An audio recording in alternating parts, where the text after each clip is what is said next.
And good Sunday evening and welcome. It's our first show of the new month, August 2nd. Time for the next edition of the Ken and Glenn Show with a guy named Scott.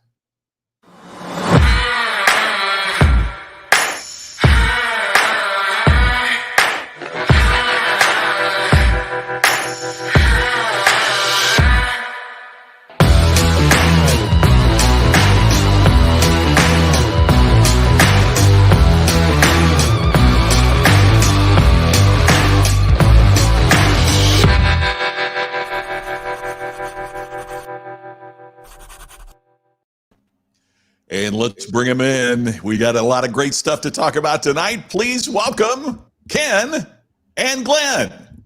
And yeah, me, a guy named Scott. And that awesome dude named Scott. So good to see you guys. How you doing?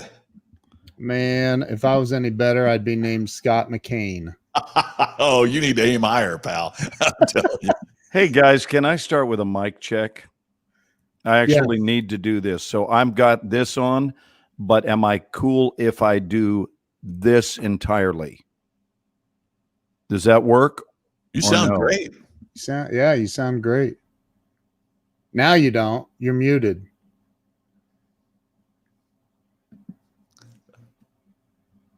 You're still muted. How about now? Oh, there you are. Yeah, but is this good enough? Because it's not the mic you're hearing. No, that's terrible.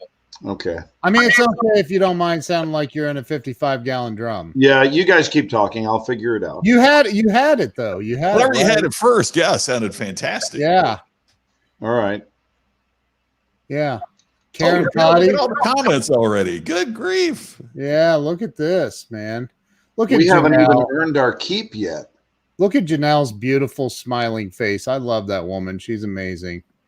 Jose Garza, Robert Brooker, Larry Schneider, Ernest Odell, Curtis Heidel. Is it Heidel? And you never know where Curtis is, man. I'm telling you, Curtis is on daily distinction with me, and every day it's a different city. It's crazy. That's awesome. Yeah. Karen Potty. Geez, look, Charles Coachman. Ernest Odell's already shared it 16 times. Thank you for that, Ernest. So tonight we are going to talk. What are we talking about? About 90 minutes. Scott had the correct answer. It's about 90 minutes. What did you say? You said, what are we going to talk about? I said, about 90 minutes.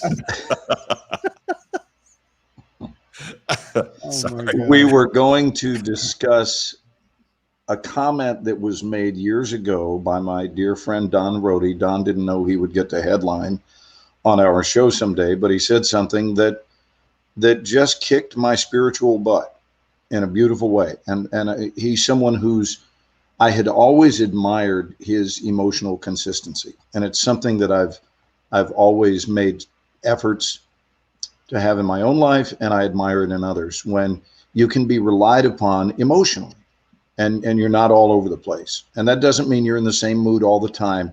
It means that people can rely on you to be fairly predictable in terms of at least emotional safety. Right. That's appealing to me. It's very difficult to be around someone who is your best friend one day and your worst nightmare the next. And I asked Don, I said, what is the biggest tip you would offer to people to enhance your joy? And he said, it's simple. I follow this spiritual law.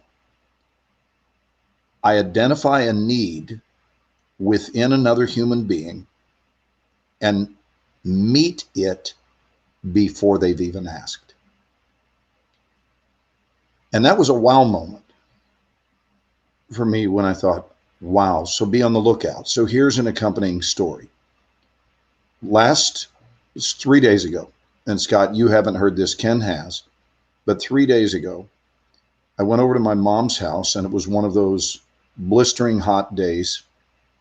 I'll cut right to the chase. She was having her street repaved. She wasn't, the city was. Yeah.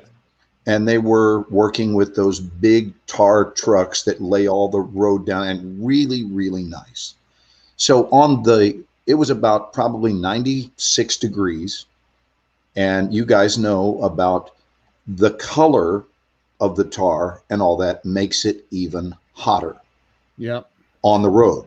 Yeah. So these guys are probably working in about 105-degree heat with heavy humidity.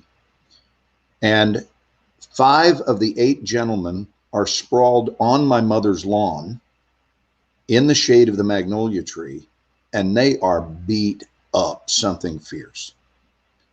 Went inside. I said, Mom, I need some waters. If you have as many as 8, I counted the number of men on their crew. She had 6 waters and then some sodas. And I thought, okay, well, a big Coke or Dr. Pepper, probably not going to do it, but maybe a Sprite or something like that. So I took out 2 Sprites. Let me cut to the chase. I bring it out. The point is this moment could have gone any one of a number of ways. One is to be oblivious, because if we're walking in our own myopic awareness, we're not thinking of anyone else. We're doing our own thing. We don't notice others, and we're not invested, which I don't think is a recommended way to live, but certainly that's out there in life. The other is the confrontational person who thinks it's all about them, actually would say to someone, what the hell are you doing, and why are you laying down in my lawn? There are those people that would do that. It's unimaginable to me. It is unimaginable, but I've met people like that in my journey that would say, you are a city worker. You're not here to lay down on the job, and you're not here to lay down in our yard. That's another prototype. And then there's the prototype I've been raised to be, which is where you realize those guys are in pain from this heat. Nobody had asked anything. And I went and got 8 ice cold drinks and brought them out. And here's the beauty of the moment. I will swear to you that when I handed them to these guys, you'd have thought they won the friggin' lottery. Yeah. Because a couple of things were in play here. One is it just felt great to their hands, this ice cold thing that they're getting ready to drink. But it seemed that the more important aspect of it to all of them is that they were being given something that they had not asked for. And yet I knew they would if it were okay. But maybe part of the policy is they say, hey, you cannot be asking people in the neighborhood to fetch you cold drinks. You can't do that. Yeah, right. So we're only talking about a principle of being mindful of others. And some of these needs, they are the simplest of things. How simple is it to provide someone with an ice cold bottle of water? But the need was so high for it that it became, my point is, it became a bigger deal than it was. And this guy just looked at me and said, thank you so much. Thank you. And what I know he was thanking me for was for being an aware and caring human being. So this is the topic tonight is, are we doing that? Are we in the world noticing needs that exist, and without advertising it, going about the business of meeting that need, with one exception, and that's called sticking your nose into someone else's business? Because there are times when you don't belong in a circumstance, and you kind of have to learn to discern. But you know, Glenn, I love that story, and it strikes me that it works on several levels, right? I mean, every morning here for the last few months now, I've been taking a morning walk. I get up, I walk 2 miles, and it's a kind of out through the neighborhood. And there's a house that I pass every morning, and they have 3 signs in the yard saying, "Don't let your dog pee on our grass." You know, like it's much more aggressive language than that. And 2 signs saying, "Smile, you're on camera. We record everything in our yard." And the interesting thing is the grass is beautiful, but the lawn looks trashy with all those signs. Everything that they are trying to do to make their lawn look nice, I think that every morning it's not the lawn that's ruined, it's the attitude that soils the entire appearance. Like you were saying, Glenn, about there are people that would say, "What are you doing laying in my grass?" And it's what you're talking about is not only embracing, but it's the lack of prevention.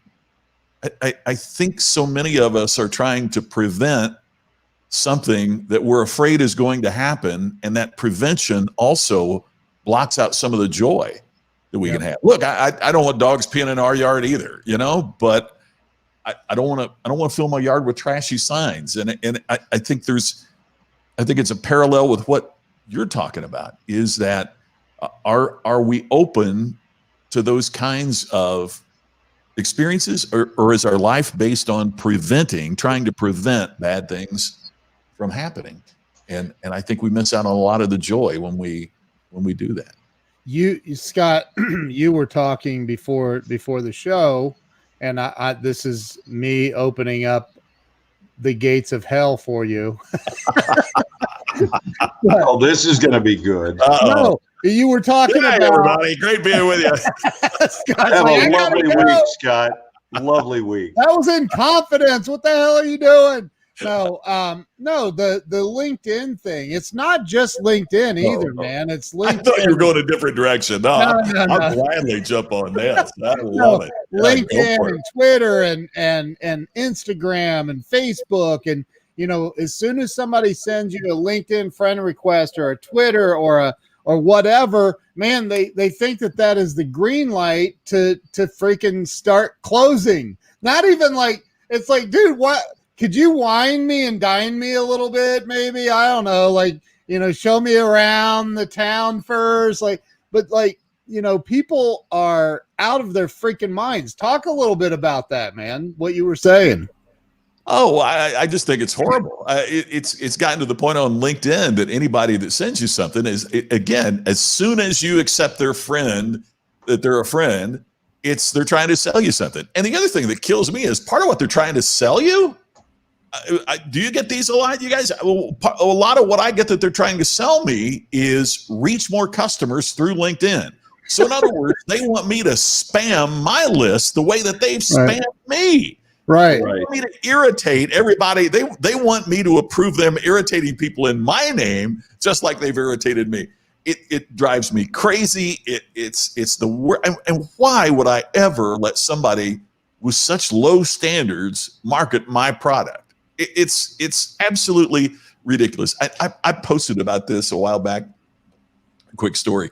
And this guy just raked me over the coals because I was talking about it. I said, how else can you market in today's world? You've got to, and you can't take time to personalize, blah, blah, blah. And he posted his name. Well, the last thing you want to give an angry customer is your name and how to contact you, right? So I did a little Google search on the guy, and it was total coincidence. But his last name was familiar. I did a Google search on the guy, and I wrote back and I said, geez, I can't imagine how you could ever make anything personal. But by the way, I've bought 3 cars in Louisville, Kentucky when I lived there from the dealership where you're currently working. Your uncle is somebody that I know. And he wrote back and apologized.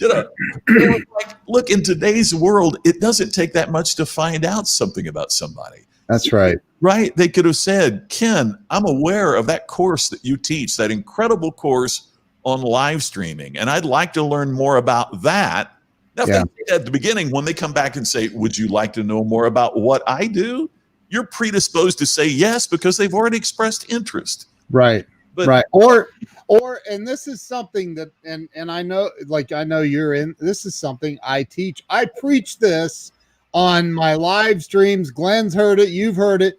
It's, if you're going to send somebody and I really, truly hope that the people that are used to doing this the way that you were just talking about, I hope you're taking notes and you can figure this out, because it'll certainly make you a lot more money and much more successful if you would learn how to flow power to other people.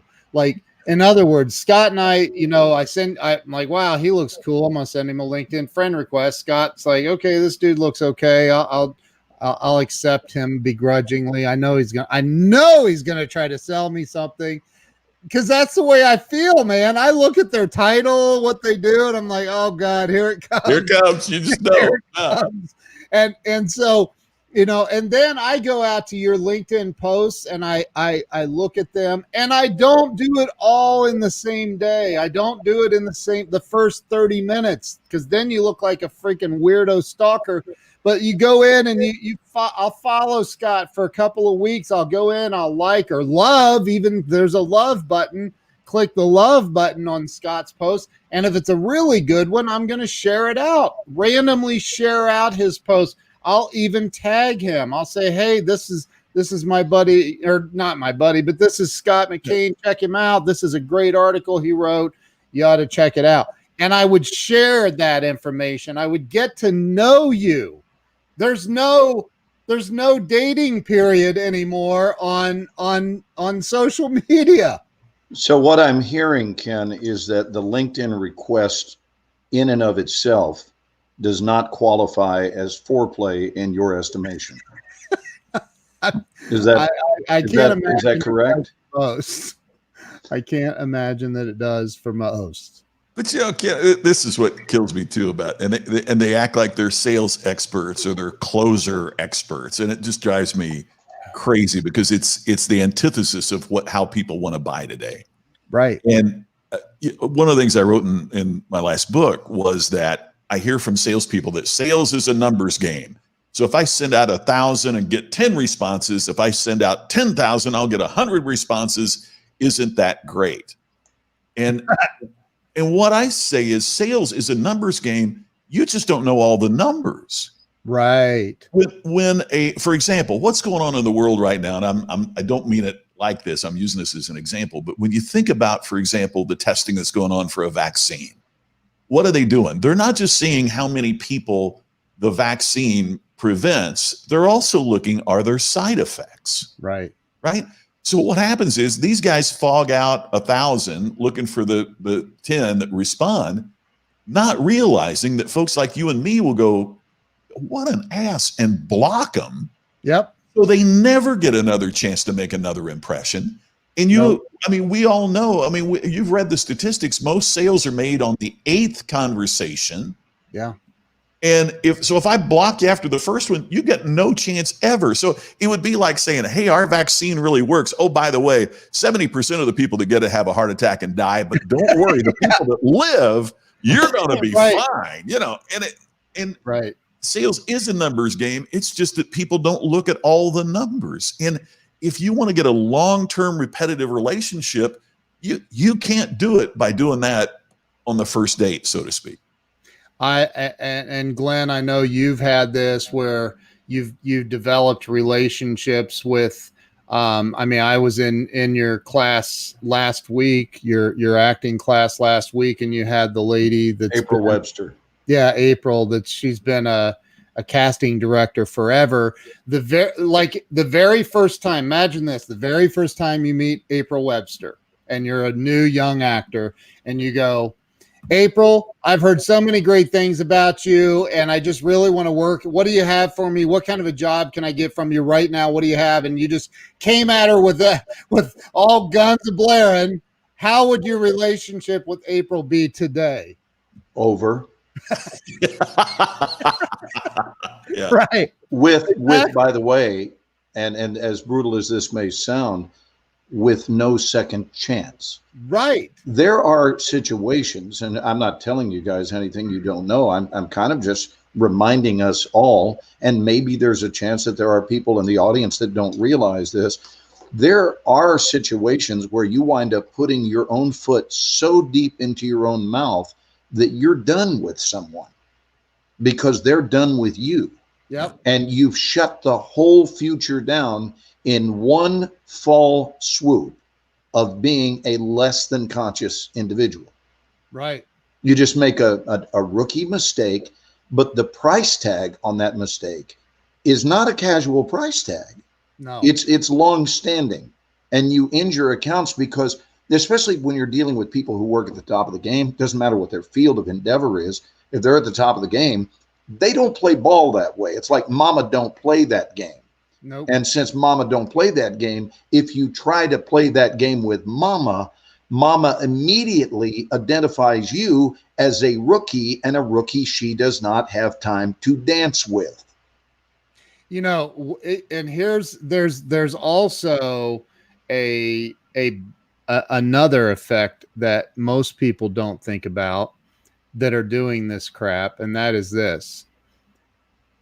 If people come at me, because Karen Toddy, she said, "Oh my gosh," and the ones that get pissed off at you when you say no thank you to their, and they do, they'll become indignant with you in the chat. Like, it's crazy. What you're not open-minded to they'll say, I've had them say, you're not open-minded to new ventures or new whatever. And I'm like, I'm absolutely open-minded. I'm just not open-minded to you because you just got blocked. Congratulations.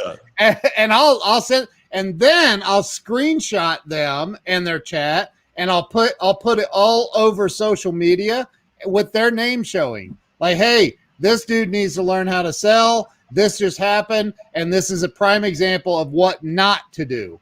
And so if I did that to April Webster, she may say, you know what, dude, you're a whack job. Get the hell out of my office. We're never going to do anything together. But then she could cause a blackball effect in Hollywood. She could call other casting directors and go, hey, that Scott McKean guy, man, if he wait a minute. Don't you know these people talk? Right, exactly. Of course they talk. Yeah. Here's the deal. They are passing on their best, and they're sharing the lockdowns on their worst. Yep. They tell each other, don't see so-and-so. Yep. You will regret bringing them into your office. And so not only do you lose the sale, you lose all potential sales connected to that sale by being a doofus. Yeah. If that's not too severe a word, I'm being polite when I merely use the term doofus. I can think of many other words I have used to describe many years ago. My wife and I were at this many years ago. My wife and I were at this party the night before the Indianapolis 500 there in Indy. So I go back to get drinks for the table, and I'm in line. The guy next to me in line, and it was a formal, we're in tuxedos, and he said, "So, great party, huh?" We strike up this conversation. So, what do you do?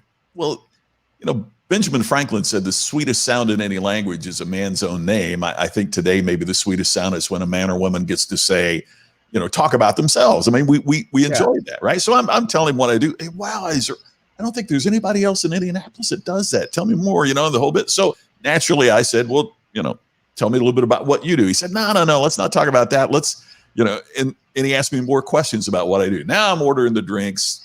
He puts his credit card up. No, thanks. I've never met anybody in Indianapolis as an author and a speaker. Let me get this round of drinks, the whole bit.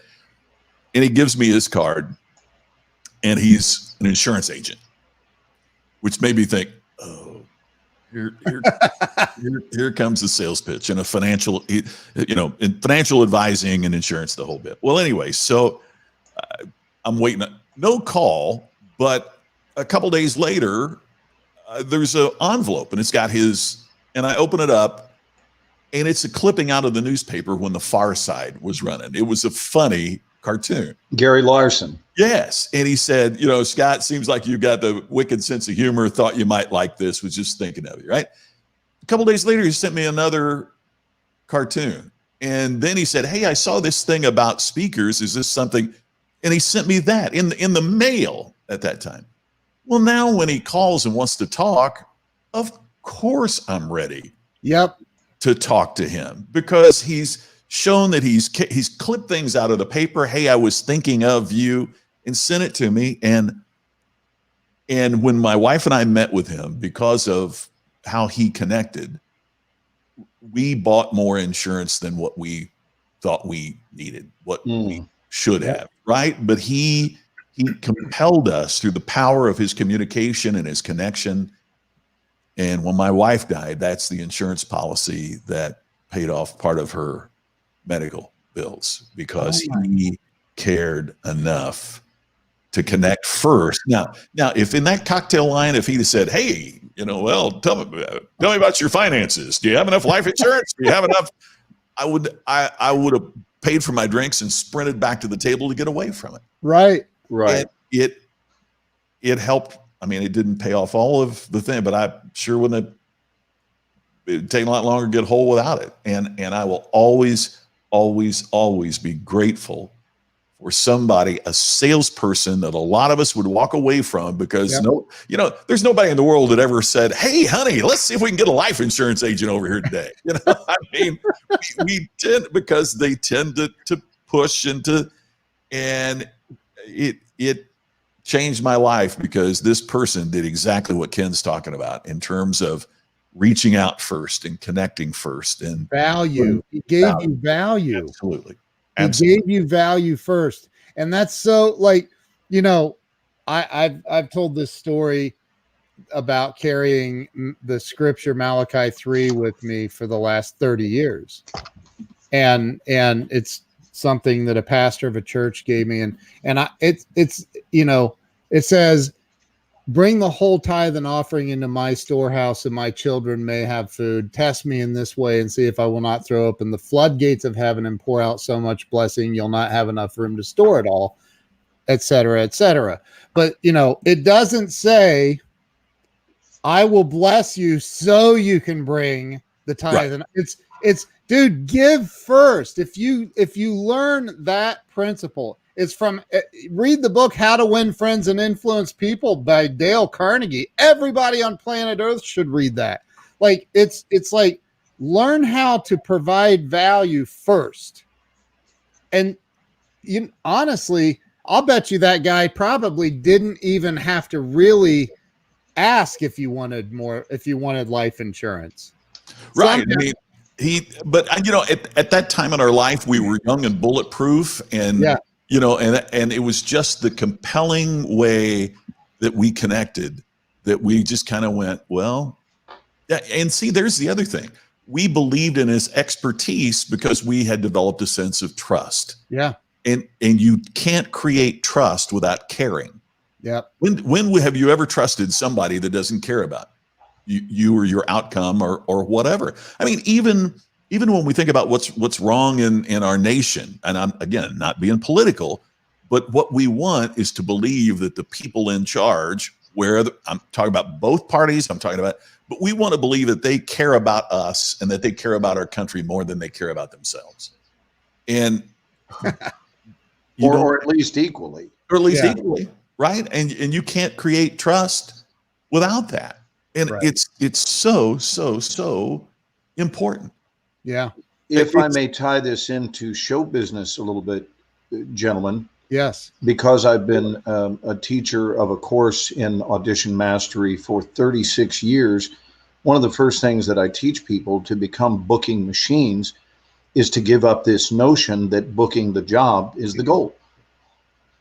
And in any form of sales, connection, for any of you salespeople out there, and in some way, shape, or form, if you think about it, we're all salespeople by being human beings. Sales is part of being in the human race. So connection is the goal.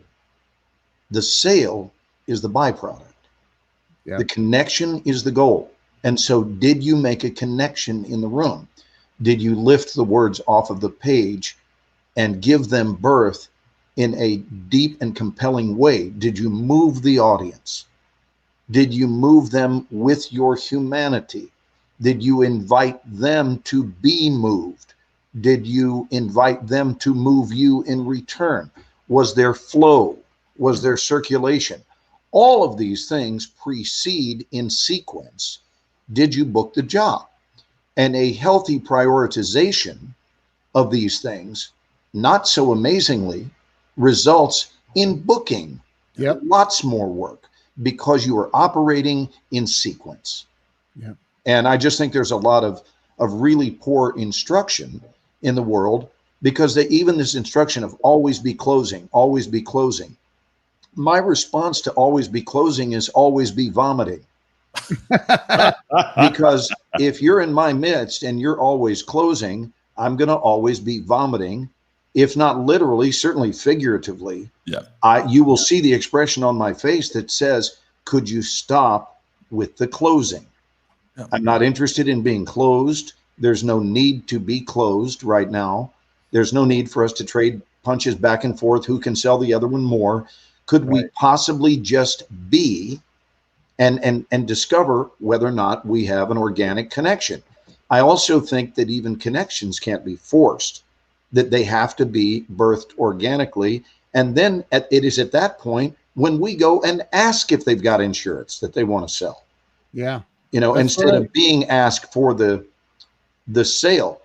Has our buddy, by the way, come in? Yeah, he's patiently been sitting back there. Okay, because we're at 7:31. Yeah, we have a surprise guest sitting in the green room.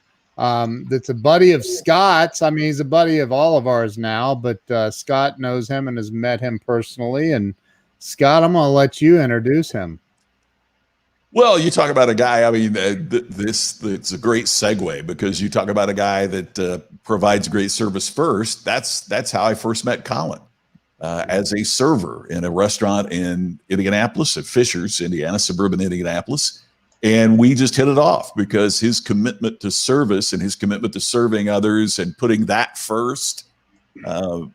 Tammy and I just really connected with that. So we've maintained our friendship over, gosh, a decade or more now. So Wow. It's a real privilege to have him join us for a little bit. So Colin Murphy, jump on in here, my friend. There he is. Hey, Colin, welcome.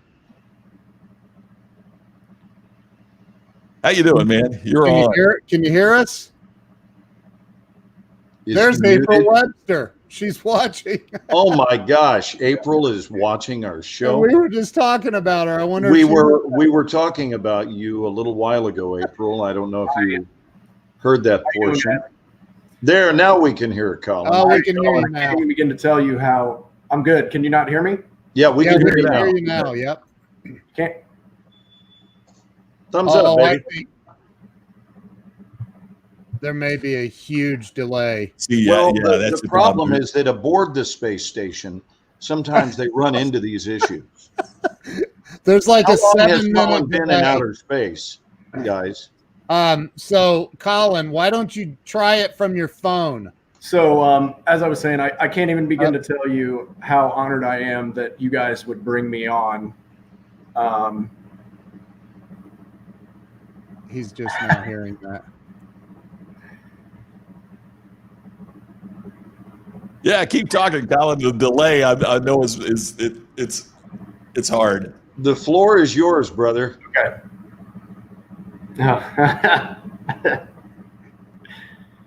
I think he's going to try from his phone. There's literally a 30-second delay, I believe. Okay. You want to have Colin go out and Yeah, I'm gonna remove you from the studio, brother, and come in through your phone. You know what? That is so hard too. Glenn, I'm sure you've done it. I've given speeches before. I had to do this high school commencement one time, or got to do this high school commencement one time, but they had it on a football field, and so the principal and me as the speaker, all that, and then the students are in front of us, the parents are in the grandstand, and I felt like that scene with Gary Cooper from Pride of the Yankees, because I would say a word, and then you would hear it in the speakers all the way across the football field, bounce back. So it was today. Right. I consider myself, the luckiest man. It was so, guys. And you just can't, it's so hard to focus on what you're saying when you keep hearing it back. the reverb. We know that. It's impossible. It's So has really- Colin's audio been healed? Colin, can you hear us now? I can hear you. Can you hear me? Oh, perfectly. That's Awesome. it. real time. Here we go. I'm not sure what was going on there, guys. I apologize for the. Oh delay. no, it's a delay. There's like a 30-second delay in the way that Okay. you were had it coming Yeah. in there, so it's impossible to keep up with. So how you doing, man? Good to see you. It's great to be seen. Like I said about 3 times lagging before, I can't tell you guys how honored I am that you would allow me to come on for a few minutes. Obviously, Scott and I have been friends for, I think we met maybe 2007, 2008, so 12, 13 years or so. Yeah. And as he said, I'm in the service industry, and I'm very fortunate to work for the people I work for, because working for them, I don't I don't ever dread going to work. And the only times I do it's because I did something wrong, not because of them. So work has always been a happy place for me. It's been a place where I go to feel good, which not a lot of people can say. So when quarantine happened, when COVID hit, I didn't have much to do.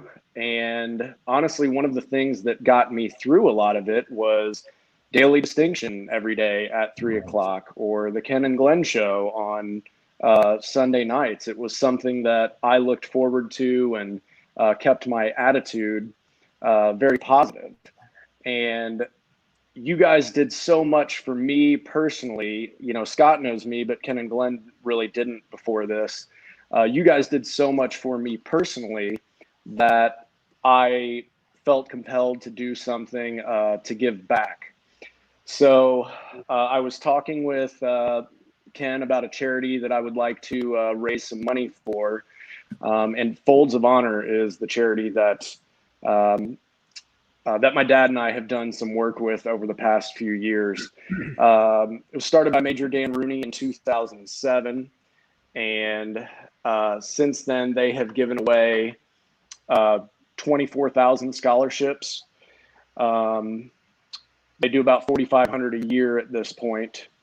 They are also one of the only 4-star charities in America. 89 cents of every dollar that you donate actually goes to the charity, which is, I was talking with my dad earlier, and it's the highest rate among educational scholarships in America.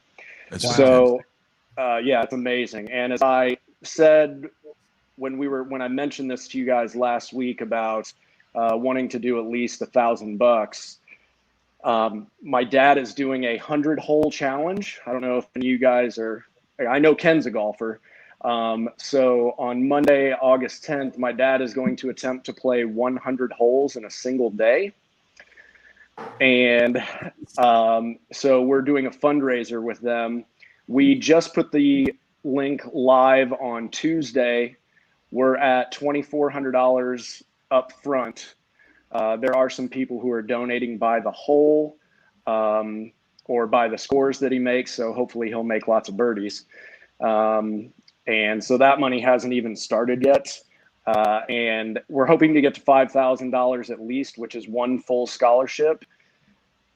And when we do that, because I have no doubt that we will, I wanted to make sure that you guys know that a lot of the reason it's going to happen is because of the positivity that you three try to put out every single day.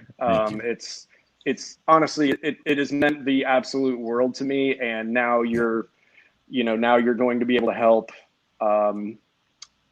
I guess I should say what they do. They raise scholarship money for children of fallen and wounded veterans.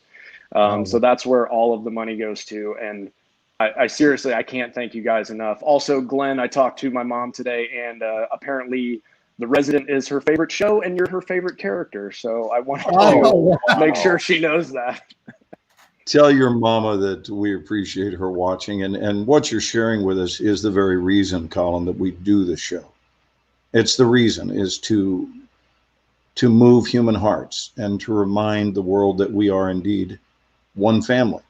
And I'm grateful that the show has had that effect on your life, and we're honored to be a part of anything that you're doing about positivity. So, Colin, is there a website that we can go to contribute on? Yes, I sent the link to Ken. I don't think now that I'm on my phone, I had it ready to post in the comments, but I don't think I can do it now that I'm on my phone. Ken, it should be in the Messenger. Messenger? Okay. On Messenger, yeah. So I definitely do have a link. Also, we're not doing a GoFundMe. It's straight through the Folds of Honor website, so there's no percentage taken off the top. Every dollar that you're donating is going straight to the charity. You know, Colin, you make such an important point that a lot of folks aren't aware of in terms of what the administration or management fees are for a lot of charities, that people give money, and many times only a small percentage of their gift actually gets to the people that they're giving to. And the statistic that you quoted is just phenomenal. I mean, people don't realize, that 11 cents on the dollar going to administration, 89 cents going to directly to the people that you're giving to is that's an extraordinarily wonderful figure. And they raise between 25 and 30 million dollars a year, and they still have applicants that they can't give scholarships to. So that's why my grandfather served for 3 years in the Philippines, 2.5, 3 years from 1942 to 1945. I had a couple cousins in the Air Force. My dad and I didn't serve, but they started having these events at the country club he and I are members at. And once you stand there and listen to a girl who's going to college because of the golf outing we're doing, or because people like you are nice enough to let me come on and talk, I don't understand how anyone couldn't be involved. That's really how it is. I just posted the link on the personal page. I will post it on all the other pages. But so yeah, it's a long link. So there it is.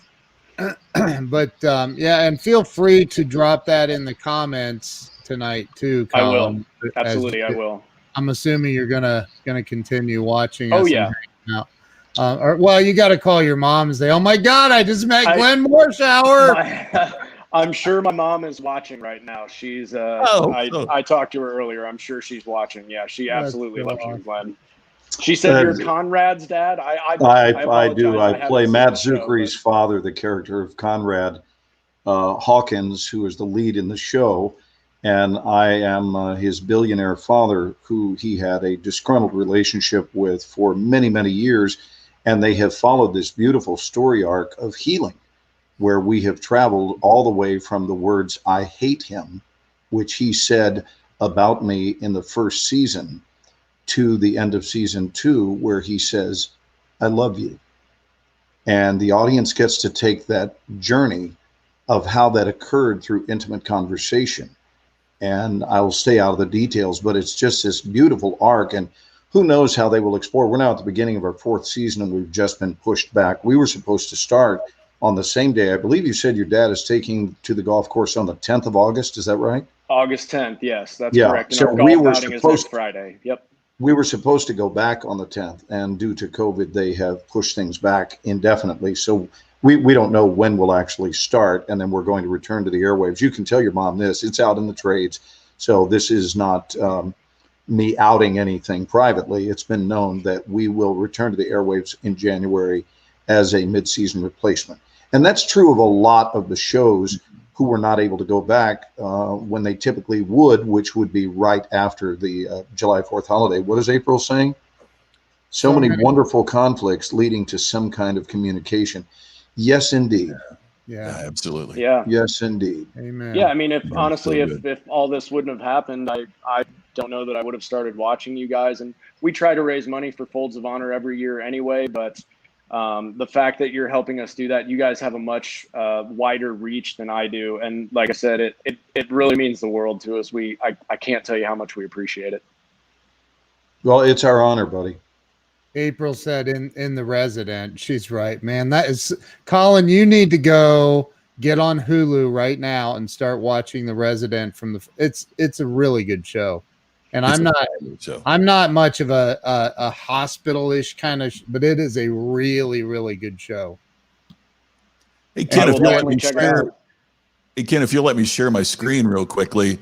Yeah. If you're looking, here is the website that Colin's talking about, and all the information about the golf outing, the mission, and you can look at the honor roll of people who have contributed, recent donors, and all of that about it. It will tell you everything you want to know about the charity and everything about what he is talking about here with it. You know, all the registration and everything. And for those that I know, we got a lot of friends that watch in Indianapolis. So for those that are watching in Indy, you know, please go and participate in the golf outing. Would be fantastic. We just sold out last week.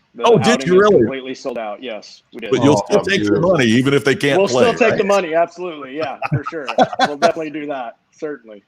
So, Colin, have you seen The Resident? Have you seen the show at all before? I have not. I apologize. I should have done more No, research no, not before a- I came on, but no. Not a problem. What I was going to ask you, with you guys blessing, guys, can you go back to your screen share, Scott, and will you look up something that'll be 2 minutes? It's 2 minutes long. Sure. And there will be people in the audience who would like to see this. But if you go to YouTube and then just put The Resident Family Healing or Family Values, I'm not sure which it is, it'll come up and I'll show you which clip. And it's a super short promo, and it's really well edited. Now, who is Michelle? That is one of my close friends. She is the most regular at Late Harvest Kitchen where I work. And she, I believe, has seen every episode.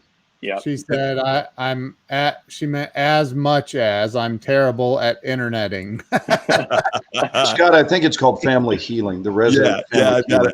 I was going to say, I was going to put in a plug before Colin, takes off. But by the way, if you're looking for a phenomenal farm to table meal, if you're looking for great service with a guy like Colin, Late Harvest in Indy is the place to go. Man, I have loved every meal I've had there. And the other thing is, if you go and you sit and you talk to Colin, don't tell him what drink you want to have. Tell him, hey pal, what am I drinking tonight? Because I have had some of the best drinks I've ever had in my life. Just going in and saying, hey buddy, what do you make? Hook me up. Surprise me. Just because he is, I mean, there are bartenders, and then there are, and I hope this is the right term, Colin, mixologists. A mixologist is the highest level. It's somebody that it really is a craft drink, as opposed to just, looking at the menu and mixing it up. And that's what Colin does. It's just fantastic. So, Hey, Scott, when we come back from this clip, it's going to be approximately 51 minutes after the hour, which, as you know, is the time every week. Yeah. So we'll want to jump on that. All right, here we go. Okay, and did you click share tab and audio? Oh, you know what? I'm pretty consistent, and I miss that every time. Yeah, right Where's after the screen share is the missing it? first. There we go. first button. Chrome tab. There we go. Share audio. Click. So this will fill in the blanks for those of you who have not Okay. seen Ready? our series. Ready? You Hold. bet. Okay. Here we go. You're woken up to the fact that any moment could be your last. You're kind of woken up to things in life that you need to pay more attention to. What happens with family where you have difficult relationships is there's so much history there. There's been so many things unsaid for so many years in the case of Conrad and his father, that to bridge that gap is going to take time. Let's just try to stay out of each other's way while you're doing whatever business for the hospital. When they were first addressing their relationship, the word they used was hate, I hate him. which is a powerful word. They're gradually wanting to take those steps forward, but it's almost like 2 steps forward, 3 steps back. You mentioned before about your mother. That she left you, and that's not how I remember it. Do you want the truth? He's coming into the ER. Your father needs you. It really takes an event in season 2 where Conrad's father is sick, and that ultimately is a climactic moment for both of these two characters, not only for them individually, but for their relationship together. Now, just when I was starting to get to know my father, I could lose him. Hey, don't go there.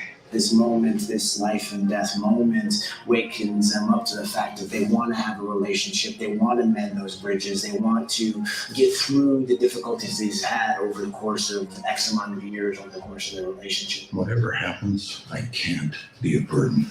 He needs emergency surgery. Find Conrad now. He's bleeding out. I feel like I'm in heaven with what they're doing. I think they're being very thorough in their journey into them as individuals and their collective relationship.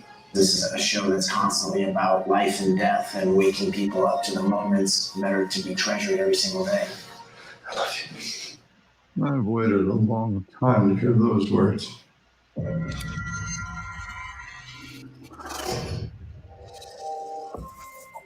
Wow. Yeah, we get into some tender stuff. We do. That's powerful. Hey, it's 51 after the hour, Scotto. Hey, should we tell Colin thank you? We Yes, certainly indeed. should. And Colin, it pal. looks like your mom and your sister are watching. So They that's are. awesome. And you guys don't need to thank me. Thank you. Seriously. The whole reason this is happening is because of you. I truly appreciate it, as does everyone that's being helped by you guys. Thank you. Love you, bud. Continued blessings soon. your way, Colin. Thank you, you, guys. Colin. Appreciate you, man. Thank you Absolutely. so much. Thank you. Appreciate you. Talk to you All right. soon. Okay. Great job. Wow, that was awesome. And Glenn, that clip Yeah. when you said maybe I should make this that oh that's just wrong. I'm kidding. When you said, "Do you want the truth?" I almost wanted you to say you can't handle. Yeah, this." you wanted to turn it into a Jack Nicholson moment. I know. I know. No, We had an awful lot of tenderness there. And sometimes you just, if you're doing the work properly, you leave and you go into it. And the only person that exists for me in that moment, truthfully, is Matt. Yeah. And I am not aware of crew nor camera and not only unaware, I don't care. I care about looking into my son's eyes and accessing that bandwidth where that truth is a reality. And you're not pretending, because it was a reality in the writer's mind. And our jobs as actors are to lift those words off of the page and convert them into the truth that is operating at such a high level that it will be received that way by an audience. And we forget that it was scripted material. If we can get them to forget that they are watching a scripted show, then we've done our job. Here's a weird question for you, Glenn, following up on that. We as the audience look at that, and even though intellectually we know that you're not father and son, emotionally Right. you draw us into that feeling. Have you ever had to create that kind of feeling with somebody that you can't stand? I'm not looking for names, and how does that change you as an actor when emotionally you're trying to convey this intimate, caring with somebody that you can't wait to get away from? I've been fortunate and I also understand why, which is that I have a non-confrontational energy. I extend the welcome mat of love. So the likelihood that I would ever be in a scenario where I'm trying to be in a loving connection with someone that I, to use your words, can't stand, right? I've never been in that situation, but I've certainly witnessed them. Mm-hmm. And I just know that it takes two to tango. So as long as you keep your side of the tracks clean, that'll never be a problem. It's just never been a problem. And I've made movies for 45 years, but I do see it being a problem sometimes for other people. And I'm just grateful that I'm not looking to have difficulty with anybody, not only on set, but in life in general. Life, period. Yeah. Life is too brief to have problems with people. It just is. Shall we cite what's just that's just Ooh, that's just wrong. Yes, it's time again at 5:54, 8:54 in the East, when we always play the game. Ooh, that's just wrong. And had we done it at 7:51 or 5:51 Pacific time, that would have been the time that we always do Every it. week. But now it's 3 minutes later, which is the new time The that new we always time. do it. What is yours, Scott? Somebody else go first. I hadn't. Well, I know Ken needs a minute to think about it. I can always see it in his eyes. And mine is not so much an ooh, that's just wrong. It's ooh, that's just funny. And I've had a few of these, and mine occurred last night in a conversation with my son, and he is talking, and I have to say, words are tools, and it helps to be articulate. Actors, anyone in any kind of communication field certainly should be well educated. They should be articulate. That's just part of the job description.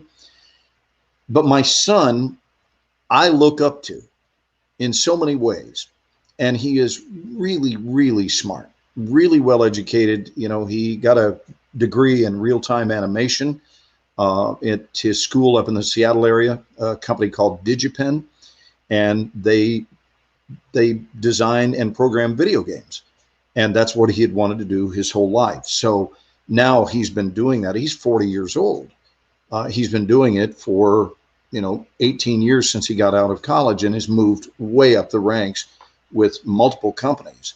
So we're talking, and he says to me, he sort of runs out of words.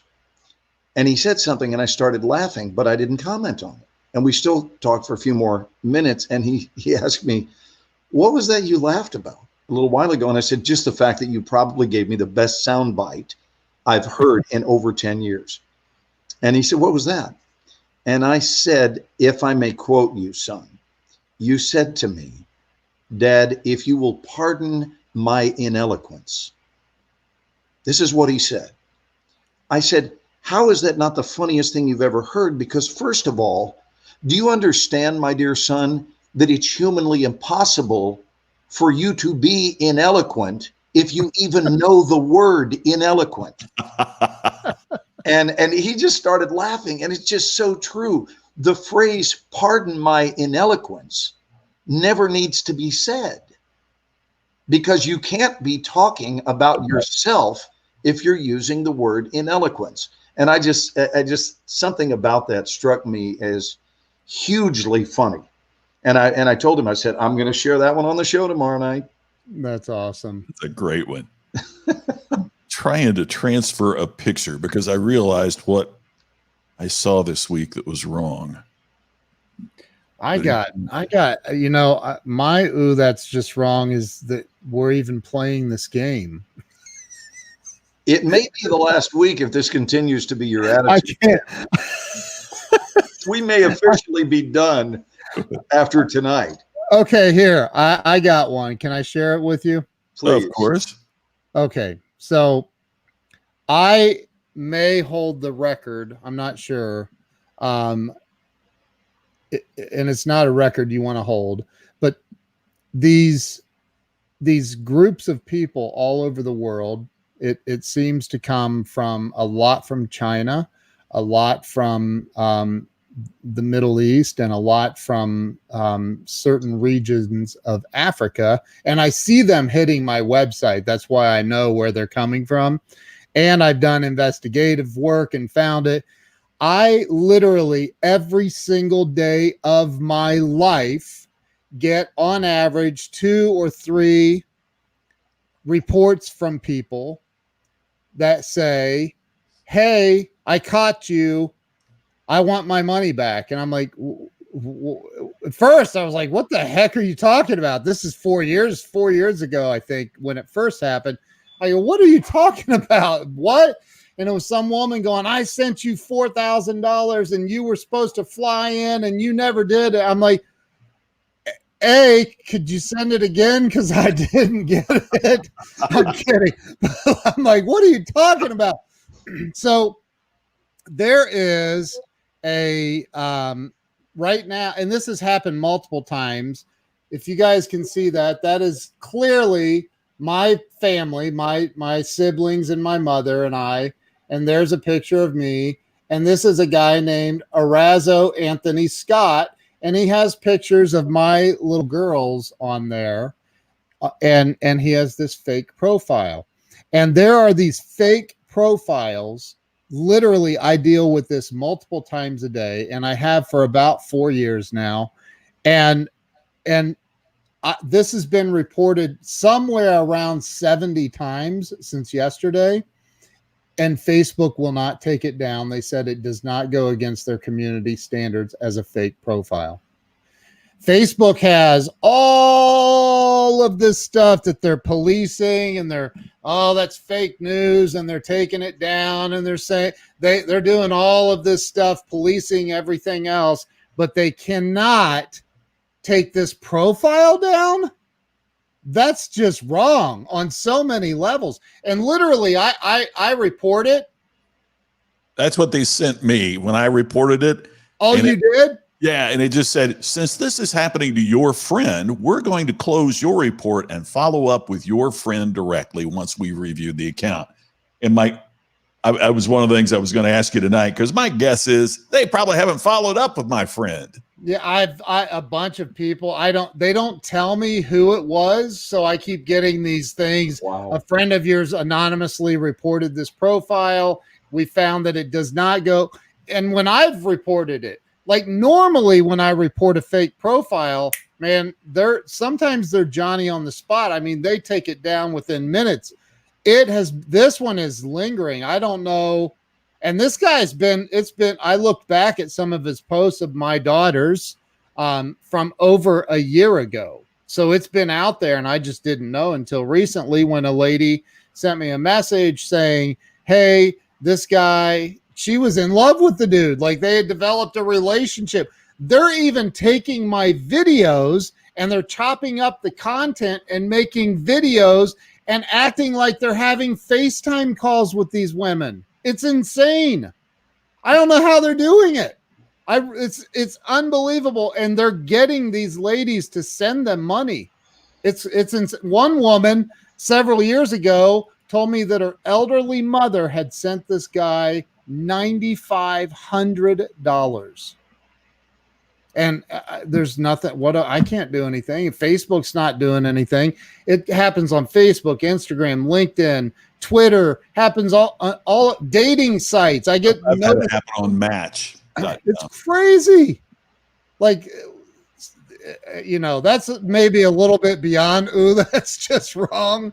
But man, it's ticking me off. Like, wow. But I think you have gone straight to the front lines of the very essence of ooh, that's just wrong. Yeah.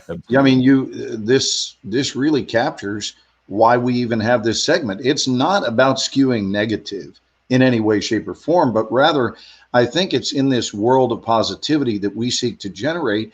We can't help but notice from time to time that there is human behavior that we scratch our heads and just go, that cannot have just occurred. It's crazy. That didn't just happen, and yet it did. And so we set it up as really just kind of a humorous thing, but I'm sorry that happened, Ken, because it's kind of, at the bare minimum, it's disconcerting to have your image floating around with a fake name associated with it on the internet. That's just wrong. There's probably profiles of you, quite frankly. Oh, I'm sure there have been. It's crazy, man. I don't, but I get these notices. It's honestly, it's 2-3 times every single day. And if you'd like to send 95,000 directly to the source, or to the friend of the source, yeah, it's crazy. I mean, $95,000 and you'll receive an autographed thank you note. Yes. Right. So right. Scott, what is yours, brother? Yeah, what's yours, Scott? Oh, I was trying to move this to my computer, but I was driving by a construction site in Vegas this week, and this was the truck out in front of the construction site. So they made the concrete mixer into, it looks like a shaker, and it has monkey shoulders on there, which is a bourbon. Oh my gosh, are you kidding me? They made it look like it was making a great big old drink, and I just thought, ooh, that's just wrong. Actually, that's wait to see what comes out of that truck. That's a great one, and I'm going to ask permission for a second one, since my first one was really not anything there was something wrong with. But I do think that this one is an ooh, that's just wrong. And Ken, actually, despite our difference of opinion in this, I actually think you'll find this humorous, which is that with regard to mask wearing, there is a middle road prototype that I don't think we're discussing enough.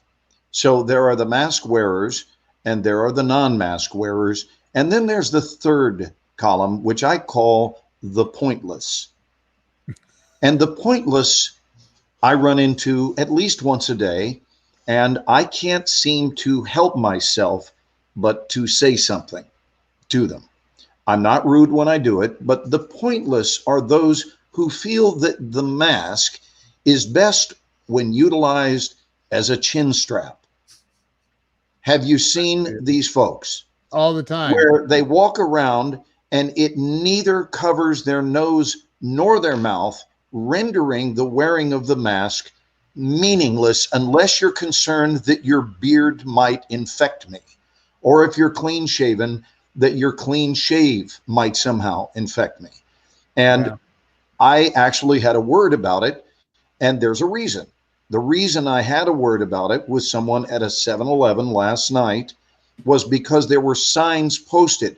So this is where I start having more intense feelings, is when I see a store that posts must wear mask, and then the people working inside don't. Yep. So it's sort of like it's either or, kids. If you're going to post the sign, you wear the mask. If you're not going to wear the mask, you don't post the sign that the customers must wear one. So I informed this employee that his chin strap consciousness was not benefiting anyone, and that they should either get it right or take the sign off the window. And I was firm. I wasn't rude. I certainly wasn't nasty, but I was serious, because to me, this is why we set up, ooh, that's just wrong, is what is the point?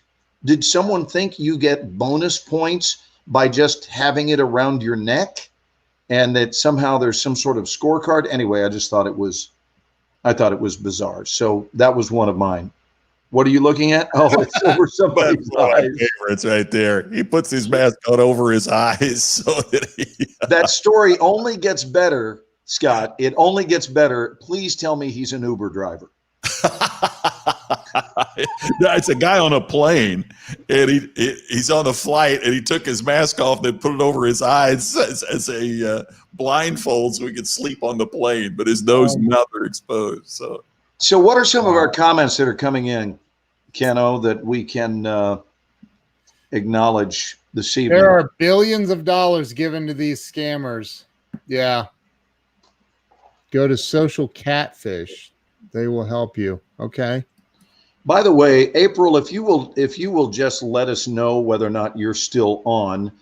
I have something that I want to tell you, but it's pointless to say it, and it's okay for public consumption because it's actually kind of funny. I'm trying to see. I'm going to see if April will let us know if she's still watching, because something.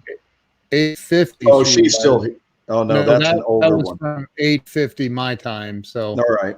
Well, I'll say it. I'll say it anyway, and maybe she'll be there. But the other night when April was in the studio, Ken at some point private texts me, because I'm sort of hosting the event and she is our special guest. And he says, "I'll bet you're enjoying that salmon." You remember this, Ken? He tells me, "I bet you're enjoying," because he knows I eat a lot of salmon. And what during I had, your training, what I had was a frozen card, a placard that just has my name and not me live, which I had hidden behind just for about 2 minutes. April was in the middle of talking anyway. She was sharing, and I was checking roll, which I do every week. It's part of my responsibility. And so I didn't want to be preoccupied and look like I wasn't listening, because I was listening, and that's the polite thing to do. And I always tell my students, if you have something you've got to do while we have a guest and you're doing busy work, then put up your card, take care of the work, and then come back. But, once upon a time, we had a student that was doing something. I believe they were pumping weights, and we've got a speaker, right? And when the speaker looks at the gallery view on Zoom and we see somebody pumping weights, it's hard to think of your speech as being captivating. They were doing hip thrusts with the camera down. I think that may have been another time. We also had a hip thruster. This was like bench presses. Oh, okay. And I know that they're listening, but the point is it looks disrespectful. Yeah. Well, here's the problem. The problem is I forgot that my card was up, because I'm looking at all the different pages. And all the while, Ken thought I'm hiding behind it eating and just answering questions as it goes on. And I realized my damn face hasn't even been available for like 45 minutes. And I had no idea. And then I just popped back on and it was sort of like, oops, that was just wrong. But it was inadvertently wrong. So sorry about that, April. If you're watching, I did not abandon ship. I simply did not know that my camera was off. So I don't think she was in such a beautiful flow. I don't think she may not have even noticed. She was in Nah. hyper focus and she was so loved and adored. She was amazing by the people. So thank you again for that. And I'm not even an actor, and I thought she was amazing. Like her, just I told you asked me on a phone call later what I thought, and I said I thought it was amazing. Her energy was just beautiful. You know, and last night with Rob, we talked about the importance of the word energy. Yeah. And how energy is the root cause of so many different things. Yeah. And so above all else, you can spend an hour with someone, whether it's April or anyone like April, and understand with ease why her life has worked out. Yeah. Because you feel the energy and you go, I would want to be near you. And the field of endeavor is really irrelevant. It's just a matter of, do people want to be near your energy or not? And we either attract or we repel, or we're somewhere in the middle. And if we're somewhere in the middle, I find that most people aren't drawn to you if you're in the middle. It's almost as though if you're in the middle, you're not about to start attracting. If you're in the middle, you're more likely to start repelling. If you look at a traffic light, it goes green, yellow, and red is what follows yellow. So It's not the other way around. It doesn't go green, yellow, oops, I meant back to green.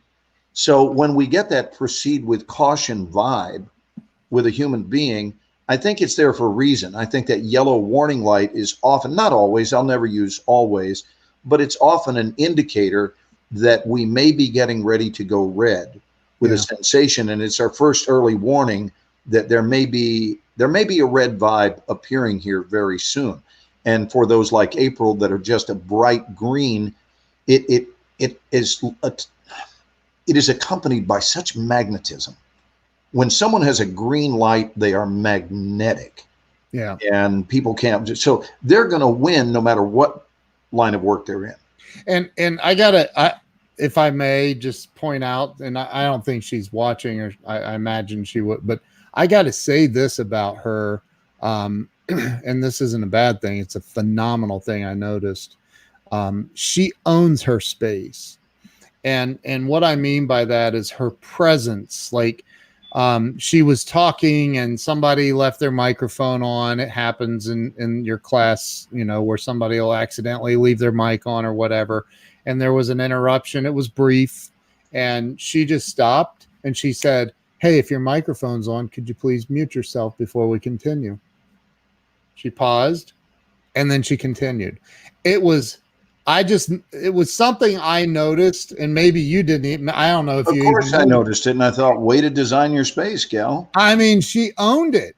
Right. She owned it. And I think that there are so many freaking people in this world, actors, actresses, doesn't even matter what role you play in life. It's something that we talked about, Scott, and we were talking about in the beginning of this is, you know, just like when you are if you're in a sales position or you own a business and you're making these LinkedIn connections and Facebook friends and all of these, and then you immediately start hammering somebody for a sale, that's not owning your space.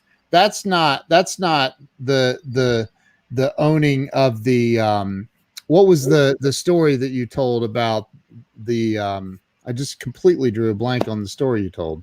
Oh, where the guy contacted me from the insurance guy, dealership, or the insurance guy, the insurance guy. Yeah, I mean, owning your space also means that you don't try to dominate someone else's. Exactly. Right, and I mean that's what gets me about what we've talked about earlier. It's they're going to push their way into your space. They're going to push their way into, and that's not owning your space. To me, I've always found that to be a mark of insecurity. If I have to push into your space, it must mean I don't feel comfortable enough in my own, that you will be attracted. Right. So through my insecurity, I try to push into your space. Right. And I just think the marketplace has grown and changed and matured, and we don't want that anymore. I mean, do you agree, Ken? Are you 1,000%? Look, it's just like when you met Tammy. I would imagine that you did not walk up to her and say, "Hey, I think we need to skip all the talk and dinner and wine and drinks and just head to my place." Yeah. And maybe, I mean, we are in Vegas. Let's get married tonight. Yeah, let's get married. Is July 7th or 8th good for you? Right. Or a wedding at 1 o'clock or 3. Okay. I mean, like, you don't, like, you gotta there's a process here, Glenn. Like, it's like when you met Carrie, you were like, I've made this list of all of your positive qualities and all of your negative. Oh, look, there's more. We ought to get married. Right. The Ben Franklin close. There you Right. go. Yeah. Well, you just hit on a nerve. I didn't know that I would be bringing this up, but both of you, if you've been around the speaker world, and I know you both have, for any length of time, you will have been exposed to my single biggest turnoff phrase: yes or yes. If I hear yes or yes one more time, you're going to see me in the headlines for having been found guilty of strangulation. That's called justifiable homicide. Thank you, Your Honor. Thank you for feeling my pain before the act I committed. Because I mean it. It is, and these people who use yes or yes, they actually think they're cool. Yeah. And to quote George Carlin, "You ain't cool." He used to say that, "You ain't cool." And they know all the hip jargon and the right things to say, because everything they do say on stage, what they all have in common, guys, every one of their bits comes straight out of a disgusting book. Well, it's not theirs. Yeah. It's not who they are. It's not their essence. It's not authentic. They looked at it, and or someone told them it was the thing to say, and they've been saying it ever since, and they are convinced that they are too cool for school. And as soon as it starts up, last night, Rob said, how about the people who take the stage and go, "Hey, how's everybody? Hey, let's get it going. Are you all enthusiastic? Are you ready for a big weekend?" No, actually, I'm ready to leave. I'm ready to leave. And you get on stage for 15 seconds, and I've already had enough for my weekend. And I paid $300 to get here, and it will be the best $300 I've ever spent if I leave right now. Yep. So I don't know, Scott, I know you've been a speaker for so many years, but am I out of line here to be so reactive to the phrase yes or yes? Because that's how I start every speech. The problem is it leaves in the early out. days. I did. I really did. I started in the early days of my speaking career because I didn't have a lot of experience. So I tried to make up for it in enthusiasm. And that's how, and I had a speech coach, the late Ron Arden, who was a British Shakespearean actor that moved to San Diego and coached actors, then got into coaching speakers.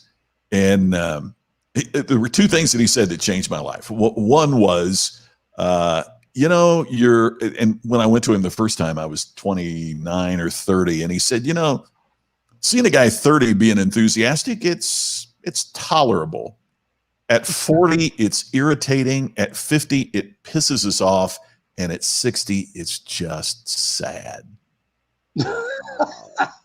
Wow. He said, how long are you going to keep this enthusiasm crap up when you run on stage? And I was like, the other thing he said is, holy crap, ouch. He really made he said, and where do you get your material? And I said, "Oh, Ron, I speak from the heart." And he rolled his eyes and said, "Oh, not another one." And I was like, "Oh, meaning of those?" Oh, yeah, not another one of those. Tribe. Yeah, and he said, "Never forget this," and I've never forgotten it. He said, you write from the heart, but you speak from your skill. Mm. And that was a life-changing thing to me, because he said there are too many people that say, I'm just going to get up here and speak from the heart. And okay, and I'm in the audience thinking, so what if you're having a bad day, you know, or what if something happened to you? Do I have to? The other one, the audience is not your therapist. Mm. You Yeah, are there that's to good. serve the audience. But he said, I see too many speakers where they want the audience to be their therapist. I'm missing right now. This evening, there's the National Speakers Association convention is going on right now, and there's a session going on right now that a buddy of mine is speaking at. I'll catch the replay. But we had a line that there is a section of that group that has written more books than they've read. Wow. In other words, to your point, Glenn, there are many speakers out there that are giving book reports. Well, I've just never been a fan of someone deciding that they know how to better live my life than I know how to live my life. So I have two choices, yes or yes. And to go back to you guys' earlier reference about dating a woman, if you said, I'm now going to fondle your body, yes or yes? You know, I mean, it's night number one, and you hand her the popcorn at the theater and inform her in her left ear that you're now going to fondle her body. How do you feel about that? Yes or yes? Right. And it's so blatantly manipulative that they are done, and I am done with them. And I guess they assume, and they assume wrongly, that they are closing you because they are forcing you to behave as the lemming they perceive you to be. And here's the reality. Not everyone in an audience is stupid. Yeah. Let me be real clear and take up for the audiences of the world. And frankly, how dare you, whoever you may be, you speakers who may happen to listen to this show, how dare you assume that the people who are paying their hard-earned money to come to your events are stupid? How dare you assume that? Because what I notice is they're not too stupid for you to take their money, right? So if you're going to take their money, then have some respect and treat them like the human beings that they are, and understand that they have their own ideas, their own priorities, their own urgings, their own decision-making abilities, and to support them in doing so instead of trying to force feed them your precious program. I would say that at least 50% of the people, and this is a bold thing to say, and it may rustle some feathers, and I genuinely don't care, but at least 50% of the people that are in the personal development industry are not actually living lives that you would want. You just heard me. I just outed probably 50%, and I will never name who those people are in my view, but they have sold you on a facade of wellness. They have sold you that they somehow are living a life that is superior to your own. And I would invite all of you to go and look in the mirror tonight and decide that your life is as superior as you wish it to be. Yeah. And as you are as ready as you are for it to be. And don't be so quick to give away your power just because someone is up on a stage and has a microphone. I think it's a huge mistake.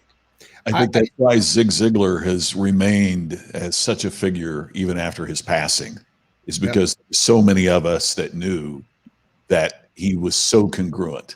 You know, I didn't agree with everything that Zig said, but I knew that if Zig said it from the stage, he lived it. And so the front of the stage and the back of the stage, Zig was the same man. Absolutely. That to me is admirable. And you know what? I've talked to Julie, his daughter, is a dear friend of mine and a client, and I've had just really in-depth conversation. And I've said, okay, Julie, now give me the lowdown.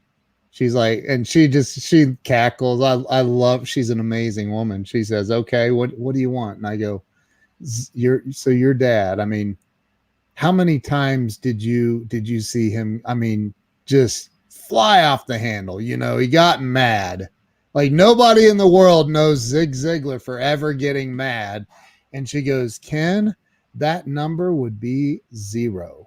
Wow. I never saw Daddy get upset. Never saw him get mad and fly off the handle.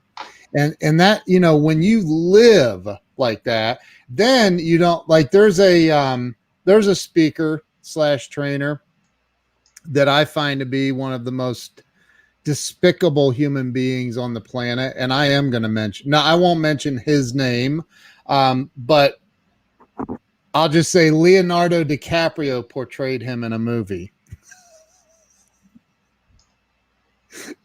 and I'll leave it at that.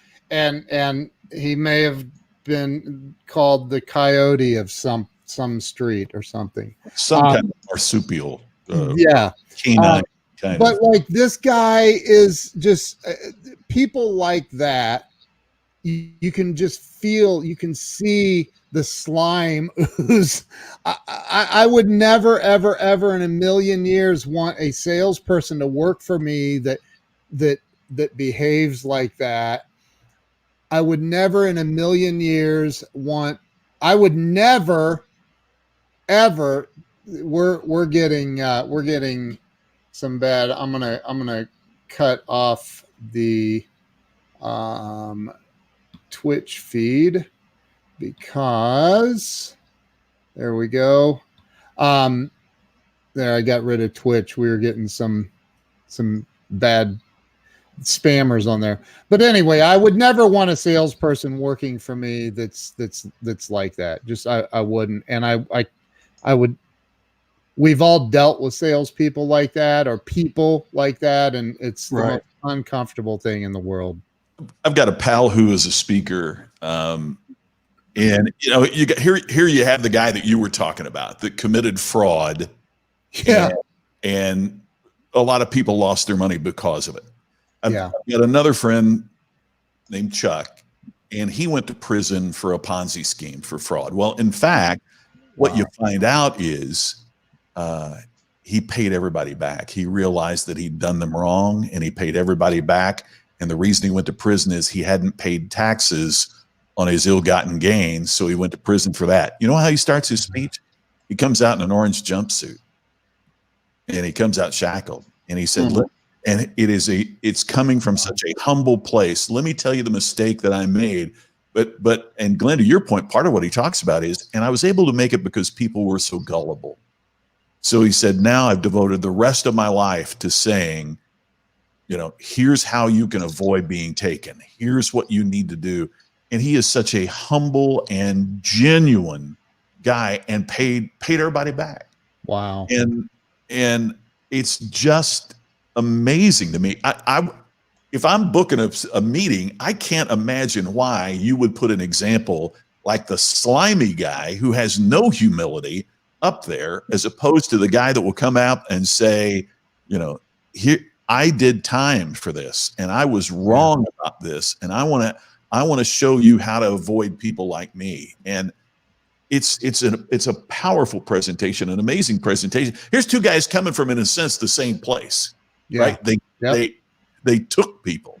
Yeah. And one guy is saying, "Hey, let me show you and the other guy is saying, I was so wrong. Let me show you how to make sure that this doesn't happen to you." Yep. Right. Chuck Gallagher, by the way, if you want to look him up. Great guy. What's his name? Chuck Gallagher. Gallagher. Okay. Great guy. Awesome. I'll look him up. So I mean, look, I think that from my perspective, and we're getting close to the end of this. So from my perspective, I think, and Scott, obviously all of Scott's books are good. So get all of those. My book is excellent. So get it as well. And you know, I always recommend the book How to Win Friends and Influence People by Dale Carnegie. And it's not about, you know, I've heard people say, "Oh, that's a book that teaches manipulation." I disagree. It teaches you how you need to communicate with people to get what you want in life, like how to be a good person to get what you want in life. And Zig Ziglar said it. I mean, we're all, in that sense, we're all, you know, you could paint it as selfish. We all want success. We all want to be comfortable. We all want, happiness and joy and freedom. And so, take the steps in your life to learn that instead of just getting on Messenger and hammering some. I mean, literally, while we're talking about this, there is a message that just popped up on Facebook Messenger about 10 minutes ago. I almost interrupted you, but I'm not that rude. This person says, sometime I would like to learn about Client Solutions, which is not the name of my company. It's Client Solution Innovations. The letter N, exchange business info. Thanks. Let's talk this week. So he's getting blocked as soon as we're finished here, because I don't even know this person. He's not on here. And if he is, he should be, oh, hey, I shared this out. Hi, nice to meet you guys. I shared this out. That's the way that you do it. It's not like, hey, let me hit you up in your private messenger and try to get you to think I'm cool enough to communicate with. It's crazy. So I'm just grateful for our conversation this weekend that we said we will not end the show until your temper has hit a certain boiling point. And that when it does, it'll be time to cap the show off. And it seems like we've arrived at it. Oh, would you by the not way, can you eliminate Charles Coachman's thing back up here? Charles has said some really cool things. And hello, Robert. He said, Ken, it was me. Scott was in mid. No, I'm talking about when he talked about the enthusiastically incompetent. Yeah. He referenced that. And Robert Brooker, you said hi. And I believe Scott was in mid-share, and I didn't want to trample on it, so I didn't say anything back. But hello to you, my friend. Do you see Charles's comment? Charles said several things there. Yeah, he's got a bunch. Not this one, right? Smash watermelons. No, it was just he was talking about. Basically, we're talking about. Scott was talking about the disgusting age ranges for enthusiasm, and that it just doesn't always play as being something that's attractive, and sometimes, especially when it's inauthentic, it becomes an instantaneous turnoff. There it is. You lose people coming right out of the gate. Yeah. Yep. All right. Well, gentlemen, are we wrapping up? Thanks to everybody that chatted here too. That was really fantastic. A lot of great comments tonight. Have a wonderful week, guys. All of you. You do the same. You're on for tomorrow, right? Your class. Yeah, I'll be back in action tomorrow and Tuesday, and then the following week, we're waiting to see if I'm going to do this movie in Louisiana. So we'll wait and see if we close that deal down this week. So cool. All is well. You guys stay safe, stay happy, and please know how much we value all of you.